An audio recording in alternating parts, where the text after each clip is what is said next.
আমাদের সরকার গঠন করার দিন সকালবেলাতেই সংসদীয় দলের সভাতে মাননীয় প্রধানমন্ত্রীর সংসদ নেতার নেতৃত্বে আমরা ঘোষণা করেছি আমরা আর কখনোই ট্যাক্স ফ্রি গাড়ি নিব না এমপিরা। আমরা ওই দিনই ঘোষণা করেছি আমরা কোনো প্লট নিব না। এমপিদের যে সুবিধা সেই সুবিধা বিশেষ সুবিধাগুলিকে আমরা বাতিল করার জন্য উদ্যোগ নেব এবং আমরা তা গ্রহণ করব না।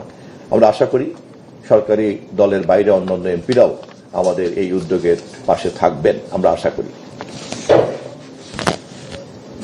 আমরা এছাড়াও সাপ্তাহিক সময়ের ব্যাপারে খেয়াল করেছেন মাননীয় প্রধানমন্ত্রী প্রতিদিন সকাল 9টার মধ্যে অফিস করেন। রাষ্ট্রের সমস্ত প্রধান নির্বাহী যখন অ্যাক্টিভ হয়ে যান তখন হোল সিস্টেম অ্যাক্টিভ হয়ে যায়। ভিআইপি প্রোটোকল হ্রাস করে দেওয়া হয়েছে।